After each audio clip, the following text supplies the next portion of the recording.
Þá hún komin upp á vegg, madaman frá Lómatjörn, sveitakonan sem að þar býr núna, Valgerður Sverrisdóttir fyrrverandi ráðherra og þingmaður.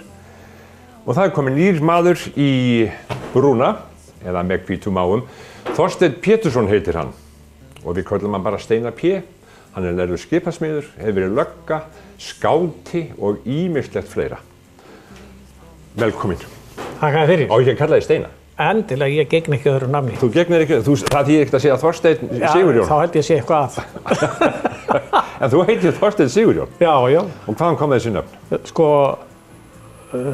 frændi minn, Þorsteinn M. Jónsson, sem hér var skólastjóri, hann var bókaútgefandi og rithöfundur og mikill vinur pappa, þeir voru náskyldir, að pappa fannst endilega að hann ætti að fá nafna og ég var skírður Þorsteinn í höfuðið á honum og Sigurjón í höfuðið á Sigurjónum. Konur hans? Já. Já, þannig að, en þú ert hvorki skólastjóri né bókaútgefandi? Nei, hvorugt. Já. En þú ert húnamaður. Ég ætla nú ekki að tala mikið húna, það er búið að tala mikið það við þig. Það er búið að fjalla svo mikið húna. Já, þú ert húnamaður. Hvaða fyrirbæri húnamaður?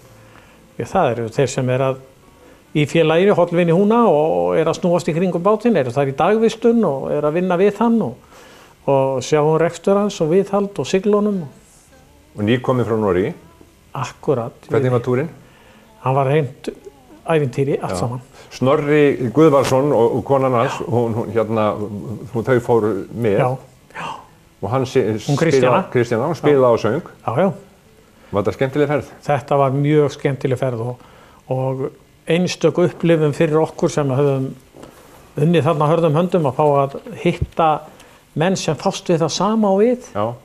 Og Norðmenn náttúrulega anda í gegnum bátamenningu og strandmenningu og eru okkur að öllu leitri fremri í því. Af hverju erum við ekki betri í þessu? Já, þú tókst nú þátt í því ásamt mér að brenna sem flesta báta og brennum hér áður fyrr.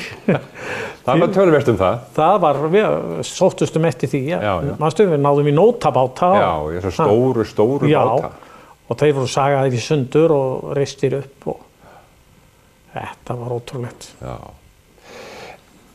Sko, Norðmenn gera þetta einhvern veginn öðruvísi, segir þú. Það er meiri tilfinningar, þeir hugsa mikið meira þetta. Hvað gætum við svona helst lært af þeim? Sko, það þeir eru svo meðvitaðir það að varðveita þessa arfleifð. Varðveita gömul skip og gamalt handverk. Þeir eru enn að vinna með sömu aðferðum og hér áður fyrr í Sandefjörð, þar sem við komum. Nei, það var í Kristjánsand. Þar fórum við þar sem var verið að byggja upp meðal annars gamlan eikarbát og ég hefði aldrei séð það áður. Hann var negldur með eikarnöglum og ég fekk einmitt að negla eitt slík nagla. Ég talaði þarna við smiðun og ég sagði hann á það, þetta hefði ég aldrei gert og ég hefði nú neglt nokkra nagla í báta. Já. Og þetta voru mjög langir naglar og tilrendir með haus. Með haus? Já, og þannig að hausinn var raunar tappinn sem endaði í byggingum. Mjög gaman að sjá þetta og þetta var gamall leikabátur sem þeir að gera. Þeir líka líthæður í sjáta við okkur liggur alltaf svo mikið á. Ef við ætlum að gera eitthvað, þá á það að vera tilbúið fyrir næstu helgi eða næsta sjómannadag. En þeim finnst ekkert óeðlilegt að þeir séu kannski 10 ára að gera upp bát. Eða lengri tíma. Við ættum kannski að líta þannig á það að þetta sé svona langtímaverkefni, taka báta, varðveita og þannig að þeir skemmist ekki frekar. Og gera það svo upp eftir því sem að fjárhagur og aðstæður leyfa. En eigum við eitthvað af þessum bátum? Já, við eigum svolítið ennþá. Eigum merkilega báta sem að, mér nú bara efst í huga María Júlía, skip sem Vestfirðingar söfnuðu fé fyrir og keyptu sem björgunarskip til Vestfjarða. Og býður þess, ég segi nú að koma til Akureyrar og vera gerð upp hérna. Er það María Júlía sem var varðskip? Já, var varðskip og björgunarskip, bjargaði yfir 200 mannslífum að í best veit. Og náttúrulega Vestfirðingar sem eru miklu betur staddir í dag fjárhagslega, þeir ættu bara að safna fyrir því að láta gera þetta skip glæsilegt. Og hvar það? Það liggur á Ísafirði núna. Já. Er eitthvað talað það? Já, það svona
Í hjörðinni? Já. Munar ekki eitt? Sko, mörgum fannst þetta náttúrulega allt og mikið og sjálfsagt hefur það kannski verið, en samt man ég aldrei eftir því að við værum á mörg. Nei. Og ég vil nú bara segja þið sögu, sko, ég var náttúrulega litli strákurinn þarna og yngstur, ég er yngstur, og ég fann það stundum, sko, hjá fólki sem var að segja við mig, sko, hvað mamma er mörg börn, hvað áttu mörg sískinni? Já. Og svona, og þetta var fólk sem að mér fannst það bara ekkert koma þetta við. Nei. Og ég þekkti ekki.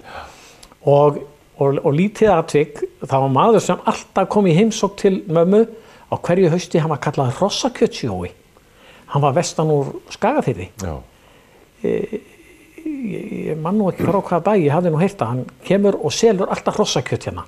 Seldi mömmu alltaf hrossakjött og ég man eftir hún var á Borgunum og hann setti peningana alltaf í sokkin. Já. Og ég fylgdist með þessu strákur. Ég held að, ég þori þó ekki að segja, ég ímynda mér að hann hefði stundum verið svona kannski aðeins í glasi. Hann var mjög málgefinn og talaði mikið við mömmu og stundum man ég eftir því að mamma sagði, já, nú bara ekki peninga nú, þú borgar það bara næst í kem, svo koma næsta haust. Og þá var borgað? Ég sá hann aldrei skrifa neitt. Nei. En ég man eftir því strákurinn að hann var að drekka kaffi hjá henni og hann segir svo við mömmu, Sigurbjörg, hvað áttu eiginlega mörg börn? Hann vissi þá hún átti mörg börn. Og mamma segir hún það, að hún hafði nú eignast 14 börn og þessi sé nú yngstur. Og þá segir hann, og það svona hálsærði mig. Hann segir, þú ættir allt og mörg börn, Sigurbjörg, það er ekkert vit í þessu. Og þá segir hún við hann, og ég var voða stoltur af því svari, Jói, hvert átti ég ekki eiga? Já. Og hérna. Já. En hvernig var þetta, sko? Þetta var nú ekki stórt hús. Nei, það var nú býsna mörg herbyggi. Og það hafði engin sérherbergi, það? Nei, það var nú ekki mikið það. Og ég man oft eftir því, sko, svo var þetta náttúrulega opið fyrir alla Austfirðinga. Kom svo mikið af fólki austan Eskifirði og austan Héraði, þau eru ættu austan Héraði og bjuggu lengi á Eskifirði, að það kom á gesti og oft voru margir gestir. Ég man oft eftir því sem barn að ég var jafnvel vakin uppi eða fluttur hálfsofandi og vaknaði í baðkarinu. Það var bara sett undir mig eitthvað í baðkarið. Og þú látið sofa þar? Ég látið sofa þar. Já, þegar komu gestir? Já, þegar komu gestir þá þurfti að nota rúmið mitt. Já. Þannig sko ég er náttúrulega alinn upp í þessu fjölmenni og alltaf mikið að vera á margir heima og ekki óalgengt að það væri kannski milli 10 og 20 í mat og mikið eldað og hérna þannig að til dæmis þegar ég síðan gifti mig og flytt til konuna, sko, þá fannst mér það bara tómlegt. Það var svona, það var bara 2. Ég var töluðum tíma sem ég tók mig að... Steini, 10, 15 upp í 20 manns í mat. Hver eldaði? Mamma eldaði. Hún var mikill kokkur og þær systur mínar, þær voru náttúrulega heima, Maja og Lína. Og hérna, það var náttúrulega mikil hjálp í þeim og það var mikil eldamennska. En þið strákarnir, hjálpuðu þið í svona? Ábyggilega ekki ég allavega. Nei. Og það hefur nú verið stundum gert grín að því, ég hef verið svo mikið dekubarn sem ég hef sjálfsagt verið, sko, vegna þess að sko, það var hugsað svo vel mann að ég man eftir því að ef maður ætlaði á ball, þá voru bara tekið til föthandamanni og skórnir bustaðir. Þá var maður komin bara á úlingsaldur. Og hérna, þegar ég gifti mig, þá hefði ég aldrei þurft að klippa neglurnar á tánum af mig sjálfur. Þær sáum þetta systurnar og hérna bara struku mig og þóðu mér. Hvað eftir að segja? Sáu bara þig? Já, enda ég var næstum því ósjálfbjarga þegar konan tók við mér. Já, en þú hefur lært eitthvað af þessu síðan? Já, ég varð. En það var nú eitthvað meira þarna, það voru sko einhver svona verkstæði og verksmiðjur og eitthvað svona. Þórshamar og svo kom smuðstöðin þarna og síðan var þarna ölgerðin. Já. Og það var nú afskaplega spennandi að reyna að ná sér í öl þar, eða góðstrykki. Já. Og sumir í hópnum sem voru svona frakkastir, þeir náðu stundum í öl og síðan var einhvers staðar fórum við í felur til þess að drekka þetta. Hvað hét þessi drykkir, manstu það? Það hét krímsóda. Var krímsóda þarna? Já, og vallas. Vallas? Já, og ég man eftir því, sko, við tókum ekki tappan af. Við vorum bara alltaf með nagla og stein og gerðum gat í tappan. Og jafnvel tvo, sko, ef við vildum fá mikið úr. Það var gatað í tappan. Það voru gatað í tappan. Það sparaði hann, við treynt þetta lengur. Já. Þetta var svo mikið dýrindi. Já, en sko, þetta er ekkert bara leikur, lífið er ekkert bara leikur, það er að fara í skóla. Já. Og þá var, í hvað skóla? Ég fer í skóla hjá Jennu og Hreiðari og læra að lesa. Suður í þá... Það var í hérna... Gránufélagsgötu. Já, hvað hét hús? Þarna við Sjallan. Já. Hreiðarskóli, en húsið var nú kallað eitthvað, var það verkalýðshús, nei eða... Iðnaðar, var þetta ekki Iðnaðar? Já, Var þetta ekki... Ég man nú ekki, það er best að fullyrða það ekki. Nei. En ég fer þangað að læra að lesa og síðan náttúrulega í barnaskóla Akureyrar. Fer þangað og er alla barnaskóla aldurinn í barnaskólan. Og svo gagginn þar við? Svo gaggfræðaskólinn og síðan innskólinn. Steini, það voru engin strætóar og pabbi nátti ekki bíl og... Nei, það var ekki bíl. Labbaðir það bara í skólan? Já, labbaði í skólan. Og ég man ekki til það væri vandræði. Nei. Það var bara svo sjálfsagt. Og ég man ekki til það fjalli úr einhverju dagar. Fórstu heim í hádeginu kannski? Það var alltaf meira það maður kom í gagnfræðaskóla. Já. Barnaskóli, ég hérna... Já, það var stannkvæmt fyrir eftir hádegi. Ég fór ekki að gera upp barnaskóla árin fyrir en ég varð orðinn fullorðinn maður. Og þegar ég er í lögreglunni og gerist forvarnafulltrúi daglega inn í skólunum hérna, þá upplifði ég það alla þessa breytingu sem hafði orðið í skólunum. En Steini, tíminn líður. Nú þurfum við að hlusta á lag. Nú ætlar þú að velja eitthvað lag sem við skreytum með ljósmyndu frá þér líka. Já, sko, ég fór oft til Eskifjarðar sem barn og mamma og pabbi þau náttúrulega elskuðu Eskifjörð. Ég jafnvel þótt að það væri sárar minningar líka vegna þess að það hefði verið mikil fátækt og þau fara þaðan vegna fátæktar.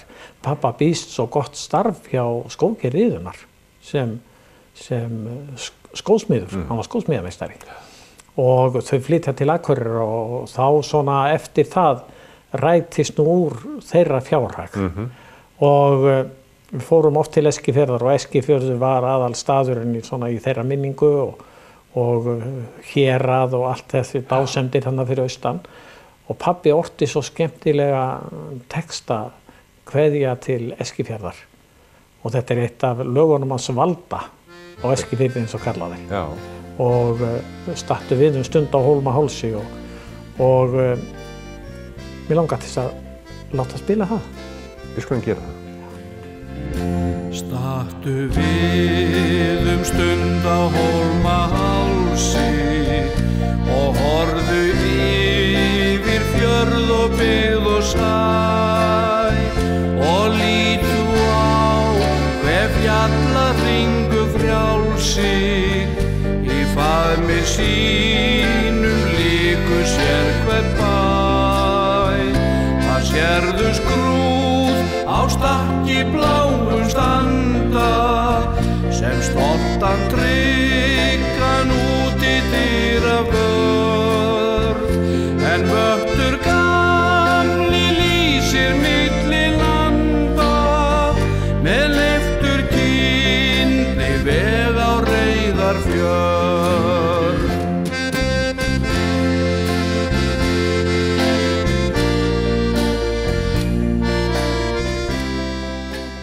Komið sæl aftur, Steini P. er hérna hjá okkur. Þorsteinn Pétursson, fyrrverandi lögreglumaður, fyrrverandi, hvað er að segja, skipasmiður. Já. Eilífur skáti. Alltaf, eitt síns skáti. Eitt síns skáti. Já, ávallt skáti. Hvaða lag var þetta, segirðu? Texti eftir pappa þinn? Já, stattu við stund á Hólmi að kveðja til Eskifjarðar. Já. Og mér finnst þetta afskaplega fallegur texti. Já. Og lagið er líka svo gott. Orti pappi? Já, pappi, hann var svona góður hægringur. Já. Þú nefndir hérna, þegar vorum að tala í upphafi húna og bátasmíðina. Þú lærðir skipasmíð? Já. Starfaðir eitthvað við það? 1962 var ég ráðinn á togara Harbakk hjá Áka. Hvað er gamall þá?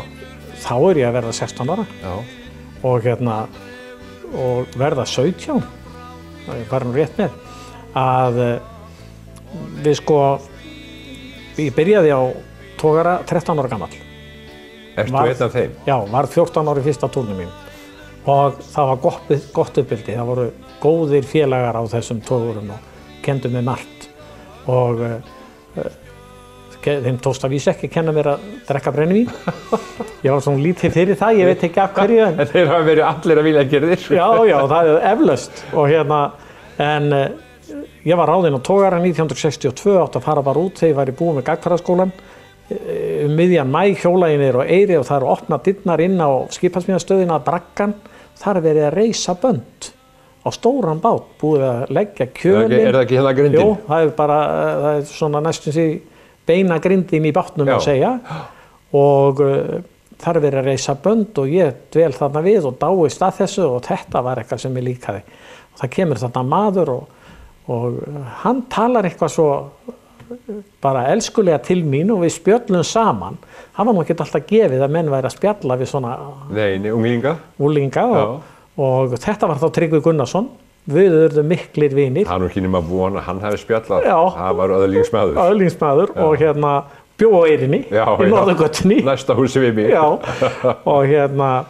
og þegar ég kem heim þennan dag þá segi ég mömmu og pappa það, ég bara hættu við að fara á sjó og ég ætla að læra að skipasmíðar. Það var nú svona, ég var búinn að ráða mig á togara og það þótti ekki gott að standa ekki við það. Ég talaði svo við Áka sem að var alveg sáttur við það að ég færi að læra skipasmíðar. Og þar var ég í 4 ár, skipasmíðastöðinni, smíðaði meðal annars húna. Já, þú smíðaði húna? Já, og bátana sem þar voru eftir. Þar kynntist ég alveg einstökum öðlingum sem að voru þarna á skimmistöðum. Þetta voru náttúrulega alveg einstakir smiðir og ég segi nú stundum að því að ég nú að vesennast með húna í dag að mér finnst það svolítið skemmtilegt sko, ég sem var nú ábyggilega sko lakasti smiður, en ég hef aldrei verið góður smiður, bara svona glambrari, að það skulle lenda í mínum höndum að vinna við húna í dag. Já, halda honum svona fallegur. Já, passa honum, já það aðrir sem að gera það, það er svo sterkur hópur við hann sem að vinnur hann og vinnur þarna og passar upp á hann og málar hann og gerir hann fína. Starfaður ekkert lengi við þessar skipasmiðar? Nei, sko, 1966, 1966 flytti til Dalvíkur. Þá var ég búinn að kynnast konu minni, henni Snjólegu Ósk, sem er fædd í Skíðadal. Já. Dóttir Aðarsteinn frá Kóngsstöðum. Já. Og Sigurlaugar sem var vestan á Hjaltadal. Hvað eigið þið að börnum? Við eigum 3 stráka. Já. Pétur Björgvin sem heit Jákni og Aðalsteinn sem er kennari á Litlu Laugaskóla, býr í Reykjadal og Jóhann sem er framkvæmdastjóri hjá KFUM og sér Hólavatn. Já. Og 3 tengdadætur og 9 barnabörn. Og 9 barnabörn? Já. Er það ekki bara ljómandi? Það er náttúrulega... Þetta er ekki ágætt árangur? Sko, það er náttúrulega ekkert sjálfgefið að eiga 3 drengi, 3 tengdadætur og 9 barnabörn og þetta er allt saman svo yndislega heilbrigt að, sko, og þakkarvert að það er náttúrulega alveg meiri háttar. Já, ég trúi því. Það er mikið að þakka fyrir þetta heilbrigði. Já. Eitt sinn skáti, ávaldskáti. Já. Hvernig er merkið? Það er svona. Er það bara 1 putti? Nei, það eru 3 svona. Já, ég meina það tekið bara í litla. Já, það tekið í litla. Bara svona? Þetta er svipað honori hjá löggunni, sko. Það var bara hérna. Það var bara svona? Já. Komstu með einhvern svona hlut sem þú ætlar að sýna mér? Já. Bað þig það? Já. Sko, það er náttúrulega skátahatturinn, gamli skátahatturinn. Hann náttúrulega hangir uppi í sumarbústaðnum mínum í dag, eða okkar hjónana í Skíðadal. Já. Og, þetta er eins og Baden-Powell? Já, þetta er eins og Baden-Powell og Tryggvi Þorsteins og þessir menn og Rikki Þóról sem ég náttúrulega bara mikla virðingu fyrir. Já, og þessir... Og þessi hugsjón, skátahugsjónin, hún er náttúrulega alveg einstök og Hvenær keyptirðu þennan? Ég er ekki alveg viss um það. Ég gæti trúa að þetta sé bara síðan fyrir landsmóti 1962. Ég fór á landsmót 1962. Hvar var það haldið? Á Þingvöllum. Það var ekki landsmót hér um daginn á landsmót hérna í sumar og ég var ekki heima. Gríðarlegu fjöldi af ungu fallegu fólki. Já. Síðan er ég hérna með annan grip. Nú? Sko, ég var náttúrulega, hef aldrei verið neitt sérstakur námsmaður, var það ekki í skóla. En Einar Helgason, hann var handavinnukennari og myndmyndakennari og fleira og ég smíðaði þessa skál hjá honum og hann fékk mig til að trúa því ég hefði eiginlega bara gert þetta allt saman. En hann málaði á skálinn og þessi skál er búin að fylgja mér alla minn. Ég á nú ekkert mikið af svona gömlu munum. Ég er ekkert voðalega fastheldinn af svona gamla muni. Ég gef þá gjarnan og svona, en þessi skál fer ekki úr mínum. Það er gaman að smíða þetta og gaman að því að... Þetta er fallegt. Já, þetta er. Þú hefur þá, sem sagt, þú hefur hérna... Hjóinn núna. Höggvið þetta sjálfur. Já. Með sporjárni og pússaði og... En þetta er svona eins og svolítið norskt. Já, hann náttúrulega hefur sjást gert til mikið af þessu. Heldur það? Var þetta í Barnaskóla Akureyrar? Já. Barnaskóla Íslands? Já, Barnaskóla Íslands. Já. Steini, skátarheimingin, hvað hefur hún gert fyrir þig? Hún ól mig bara upp. Ég var ofvirkur skáti. Já. Ég var gjörsamlega ofvirkur vegna þess að í skólanum fékk ég ekki að syngja. Í skólanum fékk ég ekki að taka þátt í leikritum. Gengin í skátafélagskapinn, þar sem ég er boðin velkomin og fæ að gera þetta allt saman. Og ég náttúrulega var þvílíkur söngvari þar, söng út í 1 og tók þátt í allavegna leikritum og hvernig sem þau nú voru og bara hugsjónin og þar smitaðist ég af þessari hugsjón að vinna sjálfboðavinnu. Og það hefur alltaf gert? Já, leggja eitthvað til samfélagsins. Já, ég náttúrulega var stundum svo upptekinn í sjálfboðavinnu að ég mátti ekki vera að því að sinna vinnunni. Þannig að það ekki nýtt fyrir mér. Nei, voru björgunarsveitir og hvað fleira? Gekk í björgunarsveitina til þess, flugbjörgunarsveitina, síðan náttúrulega stofnuðum við hjálparsveit skáta. Já. Og fyrstu fundirnir voru nú bara á heimili mínu þegar við vorum að ræða það. Og ég stofnaði hérna með því að stofna eitt samt í geðskildi hérna sem eru fullorðnir skátar. Já. Og ennþá að taka þátt í því og yndislegu félagskapur. Og það verið að syngja þessa gömlu skátalög og hérna síðan var ég með því að stofna landssamband íslenskra vélsleðamanna. Jaha. Og fleira sem að maður hefur. Og svo þetta að stofna hollvinasamtök húna. Er það síðasta sem hefur stofnað? Já, það má segja það. Ég hef tekið þátt í því að stofna það. Þú ert komin á þann aldur út hættur að vinna? Já, ég hættur að vinna. Ég minna, já. Þú ert hættur að stimpla þinn? Já, ég hættur að stimpla minn og hættur að vera í svona fastri vinnu. Ég hef sjaldan unni meira. En þetta alltaf öðru vísi, sko, nú er maður svona frjálsari. Þetta ekki gaman? Það svo gaman að lifa, það alveg yndislegt. Gaman að hafa góða heilsu og gaman að eiga alla þessa víni. Steini P. Þorsteinn Pétursson. Þorsteinn Sigurjón. Já. Mátt ekki gleyma því. Nei, það var gaman að fá að spjalla við þig. Og þetta hefði getað spjallað sem margt annað, lögguna og svona starfið þitt, aðalstarfið þitt og annað. En þetta var bara fínt, það var gaman að spjalla við þig og rifja upp dvölina á Eyrinni eða hérna, hvað heitir það? Gleráreyrónum. Já. Og þetta fólk sem var uppbúin að segja okkur frá. Gaman að fá því heimsókn. Farðinst þið vel. Já, þakka þér fyrir. Þakka þér fyrir. Já, takk. Blessaður.